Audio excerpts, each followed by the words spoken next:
Certaines espèces vivantes sont des spécimens qui ont habité la Terre pendant des millions d'années, ce qui en fait des fossiles vivants. L'un de ces spécimens est la salamandre géante de Chine, un amphibien qui a très peu changé au fil du temps. Elle appartient à l'ordre des Chordata et est, en fait, le plus grand amphibien du monde. Elles peuvent mesurer jusqu'à 1,80 m en tenant compte de la longueur de leur queue. Bien que cette taille soit rarement atteinte, elles mesurent en moyenne 1,50 m et pèsent entre 30 et 40 kg. Elle appartient au genre Andria, le même que celui de la salamandre géante du Japon, et est apparentée à la salamandre nord-américaine, bien que cette dernière soit plus petite, atteignant jusqu'à 70 cm. La salamandre géante du Japon, quant à elle, est le deuxième plus grand amphibien du monde, avec une longueur maximale de 1,50 m. Comme son nom l'indique, elles habitent en Chine, plus précisément dans des rivières étroites, peu profondes et au courant rapide, situées dans le centre, le sud-est et le sud du pays. Elles passent toute leur vie dans l'eau, contrairement à certaines espèces de salamandres qui deviennent complètement terrestres. La salamandre géante de Chine est entièrement aquatique. Elles ont une grande tête, plus large que leur corps. Leur peau est sombre et ridée, ce qui leur permet de se confondre avec la boue et les rochers des rivières. Elles ont des pattes courtes, et lorsqu'elles marchent au fond des plans d'eau, elles traînent leur ventre. Elles ont 4 doigts sur les membres antérieurs et 5 sur les membres postérieurs. Bien qu'elles soient aquatiques, ces doigts ne sont pas palmés. Pour nager, elles utilisent leur énorme queue, qu'elles ondulent avec tout leur corps. Elles ont des poumons, mais ceux-ci sont inefficaces, ce qui les oblige souvent à remonter à la surface pour prendre des bouffées d'air. Cette méthode est utilisée lorsque la concentration d'oxygène dans l'eau est faible. Sinon, elles ont la capacité d'absorber l'oxygène à travers leur peau.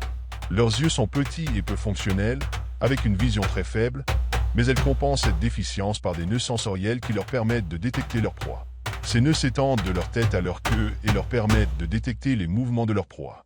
Ce sont des chasseurs experts, utilisant des tactiques d'embuscade où elles restent immobiles jusqu'à ce que leur proie passe devant elles. Ensuite, elles lancent une attaque rapide, attrapant l'animal avec leur mâchoire et l'avalant entier. La plupart des amphibiens utilisent cette même technique pour chasser. Elles peuvent ouvrir leur gueule jusqu'à 40 degrés. Elles se nourrissent principalement de poissons et de crevettes, mais elles mangent aussi des grenouilles, des insectes, des crabes et d'autres salamandres, y compris leurs congénères, leurs petits et même leur propre progéniture, montrant des comportements cannibales. Cela se produit principalement lorsque les ressources sont rares ou lorsqu'il y a trop d'individus dans un espace confiné. Ce sont des animaux nocturnes. Pendant la journée, elles se cachent généralement dans des endroits sombres, comme parmi les rochers, les troncs d'arbres ou les grottes sous-marines, ne sortant que pour traquer leur proie et se nourrir. Cependant, pendant la saison des amours, elles augmentent leur activité diurne, cherchant un partenaire à tout moment de la journée. On ne sait pas quand elles atteignent la maturité sexuelle, mais on estime que cela se produit vers l'âge de 15 ans. Les accouplements ont lieu entre les mois de juillet et septembre, et les femelles pondent entre 400 et 500 œufs par ponte. Bien qu'elles soient très prolifiques, entre 70% et 80% de ces œufs n'atteignent pas l'âge adulte. La femelle dépose les œufs près de plantes aquatiques, de rochers ou de grottes pour les cacher. Ensuite, le mâle les féconde et les garde jusqu'à leur éclosion, qui prend de 50 à 60 jours. Les nouveau-nés, qui mesurent à peine 3 cm à la naissance, se nourrissent de crustacés et de mollusques microscopiques après 30 jours. Leurs branchies rétrécissent en grandissant, mais ne disparaissent jamais complètement. 2 de leurs branches branchiales restent, ce qui leur permet de respirer par ce moyen. Ces branchies sont situées sous forme de plis visibles de peau le long de leurs flancs, juste derrière le maxillaire. Elles font partie des rares animaux qui peuvent vivre plus de 100 ans. Leur espérance de vie exacte et la durée de leur fertilité sont inconnues, mais il existe des rapports de certaines salamandres géantes ayant vécu plus de 200 ans, ce qui est impressionnant. Elles ont quelques prédateurs, principalement des poissons comme le Silurus azotus, qui ne peut s'attaquer qu'aux salamandres plus petites, et des oiseaux comme le héron cendré, qui chassent à la fois les adultes et les jeunes. Cependant, lorsqu'elles atteignent une taille considérable, elles deviennent les prédateurs les plus importants de leur localité, bien que cela soit difficile à réaliser en raison de la chasse et d'autres facteurs. Cette espèce est considérée comme un mets délicat en Chine, et elle est chassée pour la consommation. Un kilo de salamandre géante de Chine se négocie entre 100 et 400 $, ce qui en fait un commerce très lucratif. Bien qu'elle soit en danger critique d'extinction et que sa capture et sa vente soient interdites, elle est toujours commercialisée illégalement.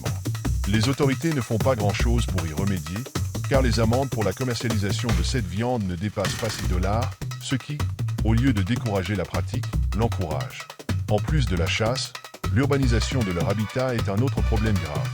De nombreuses maisons construites près des rivières où vivent ces salamandres déversent leurs déchets directement dans l'eau. Cette espèce est très sensible aux conditions de l'eau et toute altération affecte gravement sa population. Les amphibiens sont considérés comme des indicateurs environnementaux. Lorsqu'il y a pollution, ce sont les premières espèces à être touchées. La pollution ne nuit pas seulement aux salamandres, mais provoque également un écocide chez d'autres espèces qui ingèrent de l'eau ou des animaux empoisonnés. De plus, les industries déversent des déchets toxiques et des métaux lourds dans les rivières, empoisonnant l'eau et tuant les salamandres et d'autres espèces. Cela crée un déséquilibre naturel très important et rend ces zones inhabitables pendant longtemps, la purification de l'eau contaminée étant une tâche titanesque. Bien que la Chine se préoccupe d'espèces comme le panda, il semble que la salamandre géante de Chine ne reçoit pas la même attention. C'est regrettable, car cette espèce joue un rôle vital dans la chaîne alimentaire et sert de modèle pour comprendre la vie sur la planète. C'est un fossile vivant dont on sait très peu de choses. Pour améliorer le sort de cette espèce, plusieurs mesures pourraient être prises. Au lieu d'interdire sa consommation, on pourrait promouvoir sa reproduction dans des fermes spécialisées. Un pourcentage des spécimens élevés pourrait être destiné à la consommation, tandis que l'autre serait relâché dans des zones préalablement analysées pour assurer leur survie. Cela permettrait de restaurer la population, de répondre à la demande de consommation et d'étudier plus en profondeur cette espèce unique. De plus, une meilleure planification de la construction de logements et d'industries devrait être mise en œuvre, en veillant à ce que l'écosystème ne soit pas affecté. Cela aiderait à préserver l'habitat de la salamandre géante de Chine et d'autres espèces. J'espère que vous avez apprécié la vidéo. Si c'est le cas, merci de la liker et de la partager. Cela m'aiderait à faire connaître mon travail à plus de personnes. Si vous êtes nouveau, je vous invite à vous abonner pour être informé des nouvelles vidéos. Merci beaucoup d'avoir regardé cette vidéo. À bientôt.